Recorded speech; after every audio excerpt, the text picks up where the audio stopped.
안녕하십니까. 2024년 2월 27일 최병무의 팩트 시작하겠습니다. 자, 민주당의 현재 공천 대란이 벌어지고 있죠. 지금 사실은 공천이 초반에서 중반으로 넘어가는 단계인데 뭐 곳곳에서 친문들의 반발이 있고 그게 집단화할 움직임까지 보이고 있습니다. 이재명 대표로서는 자, 여기서 계속 직진을 할 것이냐 아니면 적당한 정도로 타협하고 넘어갈 것이냐 이런 결정을 해야 할 기로에 서 있고 그 중에 대표적인 인물이 바로 친문의 상징성을 가지고 있는 임종석 전 대통령 비서실장이다. 어찌 보면 임종석 전 대통령 비서실장의 정치적 위상이 그렇게 크지도 않은데 이번 공천 대란을 겪으면서 갑작스럽게 급부상한 측면이 있고요. 일종의 친문의 잠재적 리더로 자리매김한 그 임종석 전 실장의 반사이익은 이재명 대표가 만들어준 요인이 크다. 이렇게 말씀을 드릴 수가 있는데 어쨌든 간에 지금 친명 지도부 중에서 친문의 대표격으로 와 있는 사람이 바로 고민정 최고위원인데 어제 당무 거부를 했고요. 당분간 최고위원회에 불참하겠다 이렇게 나왔으니까 이것이 이제 그 임종석 전 실장의 공천으로까지 이어질지 이게 이제 관심거리고 자 그다음에 이제 리서치 DNA라는 그 여론조사 업체를 김병기 수석 사무부 총장이 이제 탈락한 걸 알고 이거 왜 탈락했느냐 문제 제기를 해서 바로 그 다음 날 다시 리서치 DNA가 경선 여론조사 업체로 선정된 것이 있었죠. 거기에 반발해서 정필모 의원이 선관위원장을 사퇴했는데 그 후임자를 박범계 의원으로 교체를 했다고 합니다. 자 이렇게 되니까 다시 또 이제 경선 그 업체마저 여론조사 업체마저 이제 친명이 장악했다. 그 다음에 서른 의원 이낙연 계의 좌장이라고 하는 지금까지 당에 그대로 있었는데 뭐 본인이 하위 10%로 컷오프 위기에 처하니까 자 탈당하겠다 이렇게 얘기가 나왔습니다. 아마 이낙연 대표의 그 새로운 미래로 갈 가능성이 대단히 높다. 그러면 부천에서 또 민주당의 분열 양상이 보인다.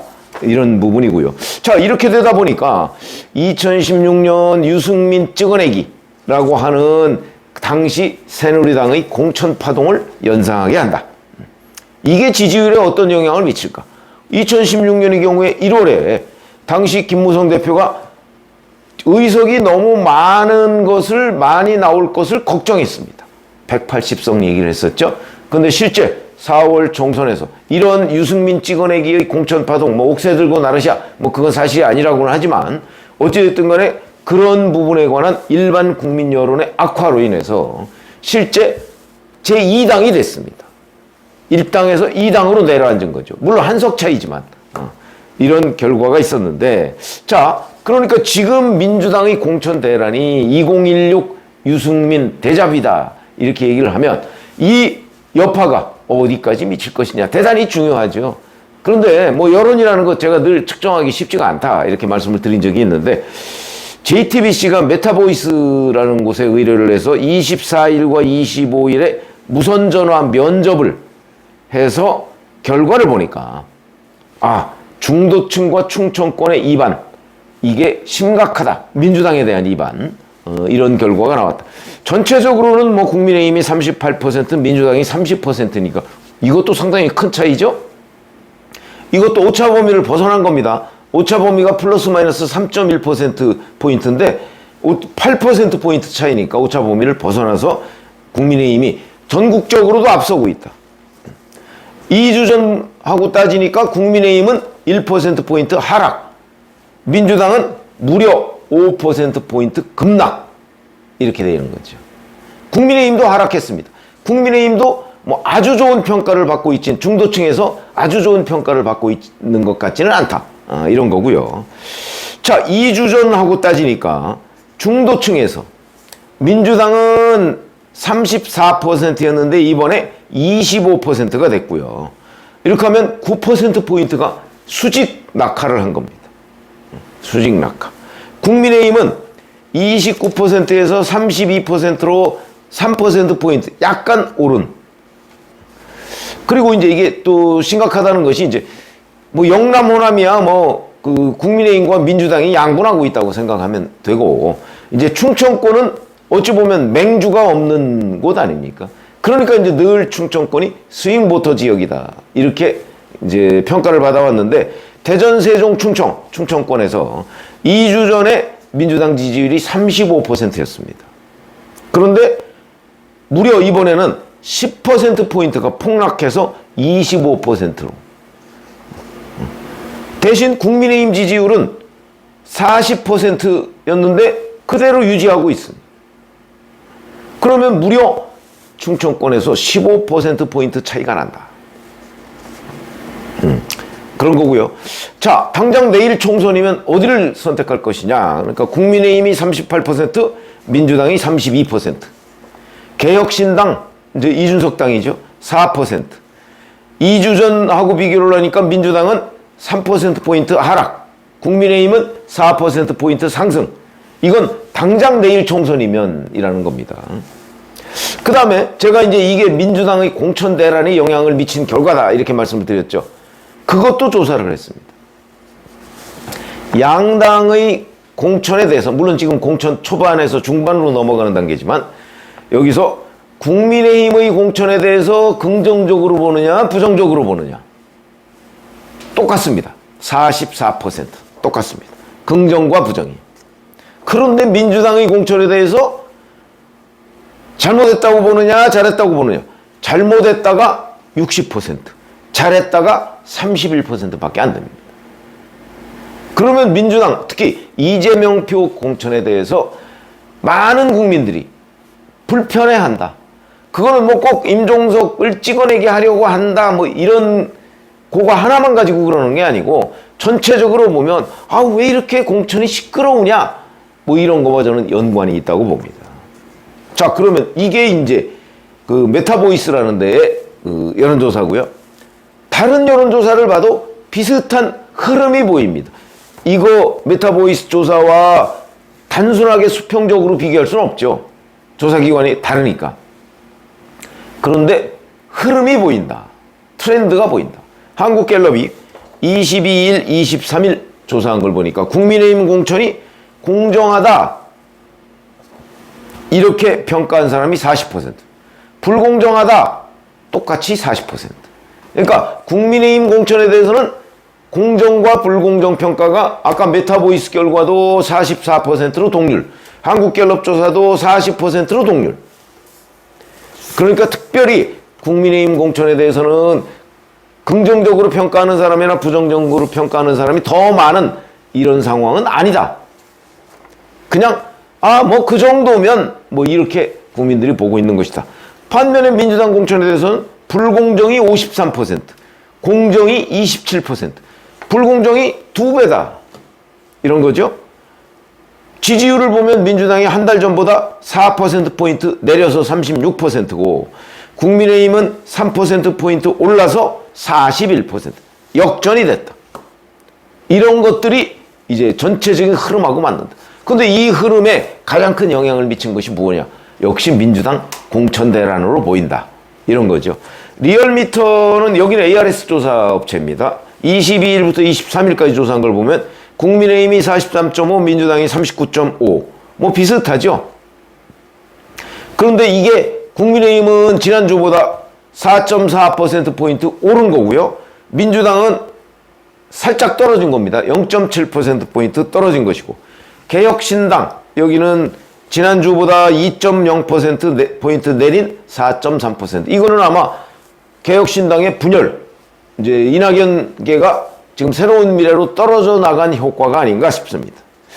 여론조사 공정이라는 데가 있는데 이것도 ARS 업체입니다. 22, 23 똑같은 리얼미터하고 같은 날 조사를 했죠. 국민의힘 44, 민주당 36.6. 민주당이 조금 더 이제 저평가된 걸로 보이네요. 조국신당, 여긴 조국신당이 들어가 있습니다. 5.8%, 개혁신당 4%, 새로운 미래 1.8%, 녹색정의당 1.1%. 이렇게 돼서 자, 조국신당이 단숨에 이 여론조사 공정의 조사에 따르면 제3당이 된다. 제가 비례대표 3% 봉쇄조항 넘을 거다 이렇게 말씀드렸죠. 물론 뭐 아직 선거가 40일 넘게 남았으니까 알 수는 없지만 여하튼 조국 신당이 단숨에 제3당으로 떠올랐다. 여론조사 공정이라는데 결과로는 이런 거를 우리가 눈여겨볼 대목이라고 생각을 합니다. 제가 오늘 말씀드리려고 하는 내용은 어차피 국민의힘이나 민주당이나 강성 지지층들은 결집돼 있고요. 그리고 이제 남은 거는 앞으로 40여일 동안 남은 거는 스웩보터 지역, 수도권과 충청, 강원 뭐 이런 곳이죠. 그 다음에 중도층 이런 쪽의 여론이 어느 쪽으로 흐르느냐 이게 대단히 중요하게 되는 거죠. 이거에 따라서 승패가 확확 갈리게 됩니다. 뭐 예를 들어서 수도권 같은 데서는 뭐 1000표, 2000표, 3000표 요 정도만 가지고서도 승패가 갈리니까 그러면 결국 수도권 승패는 뭐에 달려 있느냐? 결국 그 지역에 국민의힘 후보와 민주당 후보가 경합을 하는데 제3의 후보가 개혁신당, 이준석의 개혁신당에서 나오느냐 아니면 이낙연의 새로운 미래에서 나오느냐에 따라서 이 거대 양대 정당의 그 후보 유불리가 갈릴 가능성이 높다. 그러니까 이준석의 개혁신당에서 공천을 하면 국민의힘 후보한테 조금 더 불리하고 이낙연의 새로운 미래에서 공천을 하면 민주당에 조금 더 불리하고 이런 현상 어찌 보면 복불복이다. 왜냐면 지금 이준석의 개혁신당이 대략 한 7, 80곳 정도 공천을 하겠다 지금 이렇게 얘기를 하고 있습니다. 실제 가능할지 모르겠으나 그 정도면 아마 영남권과 수도권에 상당한 정도로 공천이 이루어질 가능성이 있거든요. 이렇게 되면 그 지역에서는 국민의힘 후보가 불리함을 안고 싸워야 될 것이다. 불리하다는 의미는 개혁신당 후보가 당선된다는 게 아니고 개혁신당 후보가 국민의힘 후보의 국민의힘 지지표의 일부를 더 가져갈 것이기 때문에 민주당 지지표보다는 여론조사는 그렇지 않다 이런 얘기들 많이 나오는데 글쎄 저희들의 경험에 의하면 당연히 국민의힘 지지표를 더 가져가죠. 그렇기 때문에 국민의힘 지지표 중에 몇천 표라도 가져가면 지금 몇천 표 싸움인데 당연히 국민의힘 후보가 불리하다. 반면에 이낙연의 새로운 미래에서 후보를 공천했다. 어떤 특정 지역에.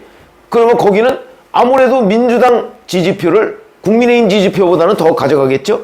그러면 민주당 후보한테 불리하게 되는 거죠. 그런 지역이 벌써 나오고 있지 않을까 싶습니다. 예를 들어서 서른 의원이 탈당을 해서 새로운 미래로 간다고 했을 때 그 지역에 민주당 후보가 이제 등장을 할 텐데 그 민주당 후보의 표를 서른 의원이 상당히 가져가지 않겠습니까? 그러면은 그 지역에 나온 국민의힘 후보가 유리해지겠죠. 물론 그 지역은 국민의힘이 압도적으로 열세인 지역입니다. 그렇기는 하지만 여하튼 서른 의원이 민주당 표를 많이 가져가게 될 것이고 오늘 또 보니까 충남 예산홍성의 홍문표 의원이 출마를 포기했었죠. 경선을 포기해서 강승규 전 대통령실 시민사회 수석이 단수 공천이 됐는데 무소속 출마를 시사했더군요. 만약에 그 지역에서 무소속 출마를 한다. 홍문표 의원이. 그렇게 되면 홍문표, 강승규 거기에다가 민주당은 거기에 충남지사 출신인 양승조 전 의원을 공천했습니다. 이렇게 되면 양승조 전 의원의 당선 가능성이 훨씬 높아진다. 어부지리를 얻는 거죠. 이런 곳이 이제 많이 생길 것이다. 이런 거고요. 그런 점에서 본다면 충청권과 중도층의 흐름 대단히 중요하죠. 물론 이 흐름이 선거자까지 갈 것이냐? 그렇지는 않습니다. 지금은 이제 공천의 초중반 이렇게 넘어간다고 그랬죠. 앞으로 이제 40여일 남았으니까 이 동안에 이제 공천 다 마무리되면 또 마무리된 데에 대한 평가가 있을 것이고 그러면 또 한 번 중도층과 충청권은 지지율이 요동을 칠 겁니다. 아마 그때는 민주당 지지율이 지금보다는 살아날 가능성이 있습니다. 왜? 국민의힘 공천도 마지막 순간에 지금 친윤들 대거 돌아오고 있죠? 이 점이 좀 부정적인 평가를 미칠 가능성이 대단히 높다고 보면 지금 현재보다 중도층이 이제 민주당의 지지율을 끌어내린 거는 약간 아마 그때 가면 회복이 될 것이다. 그런 가운데 선거를 치를 가능성이 높아졌기 때문에 국민의힘으로서는 이런 흐름을 계속 유지해야 할 그런 과제를 안고 있다. 이렇게 말씀을 드립니다. 고맙습니다.